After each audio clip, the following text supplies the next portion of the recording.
Right, well, exactly. Well, the other thing, too, is you can be sure that in a relationship where there's no conflict, nothing is being decided. Because thought is conflict, even if you do it by yourself. You know, and so if there are two of you in a boat and you're trying to decide where you're going in the future, it's not like that's self-evident. There has to be some... You have to have an opinion, and your partner has to have an opinion, and there's no reason at all to assume that those opinions either will be or should be the same. And then, you know, you hope the relationship is solid enough so that it can withstand the tension of the conflict. One of the things Jung said about marriage, which I thought was, because Jung did a very nice job of trying to understand from a psychological perspective why in the world you should bother being married, which is really a very interesting question. You know, and one of the things he said was that you don't need to tie two things together if they'll just stay together of their own accord. So the fact that marriage is a human universal, which it is, indicates that there is enough tension within intimate relationships, centrifugal tension, to blow them apart.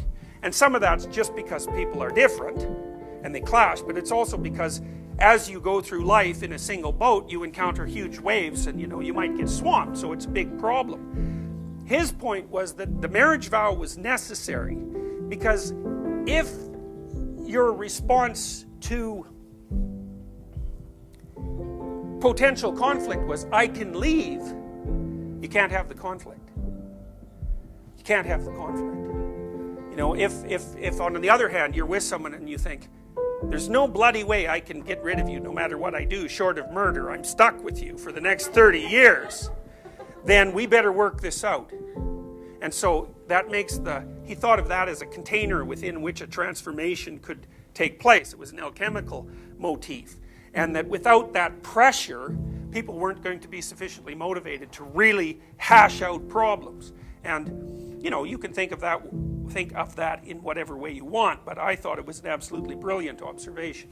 In light of that, do you think that divorce is too readily considered? I know that's kind of a tangential question, but well, the problem is it doesn't solve any problems usually, because for a variety of reasons. And one is it's probably you and not your partner anyways, or at least there's a 50-50 chance, and if it's you, you're just going to bring your stupidity to the next relationship and torture someone else to death, you know, so that's a big problem. The next problem is that if you can't work out the bugs in this relationship, why do you think you're going to be able to do it in the next relationship, especially now that you're older and more set in your ways?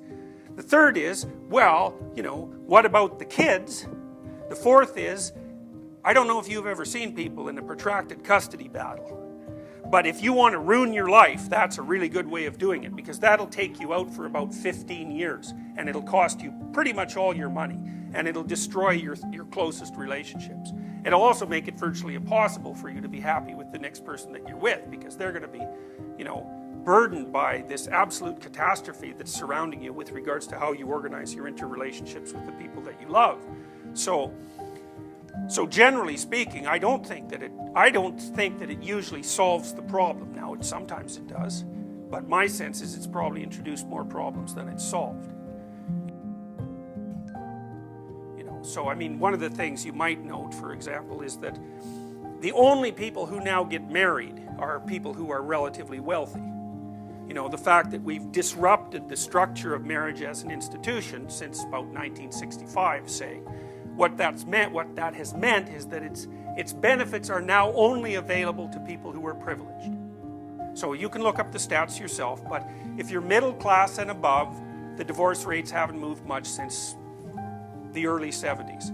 If you're working class and below, it's a complete catastrophe.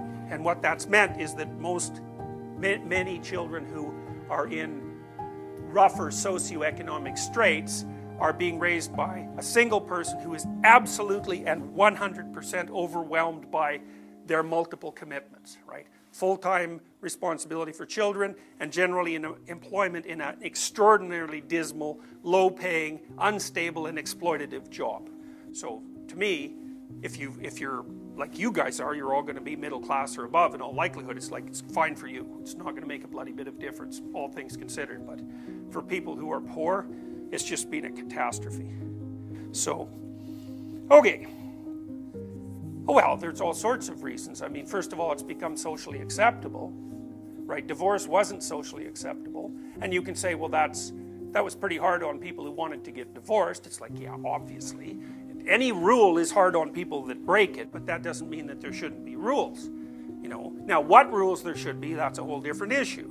Out of wedlock childbirth has become a norm. It was absolutely rare in the early 1960s, vanishingly rare, and that's become, it's acceptable, even though all the evidence suggests, like if you actually look at the evidence, it's absolutely clear that kids who have two parents do better than kids who have one. Now, you know, people, when you tell people that, they'll tell you an anecdote about someone they knew, maybe their own parent, who did a wonderful job of raising them as a single person. It's like, the anecdotes are irrelevant. What's relevant is the bulk of the evidence. Of course there are situations where people are better apart than together, and of course there are situations where one person can do a better job than two people who are at each other's throats.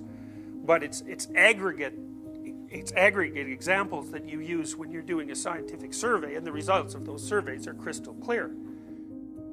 You know, the other thing that's going to happen, it's going to happen very soon, is that there's going to be a very, very, very, very large number of elderly people who are alone.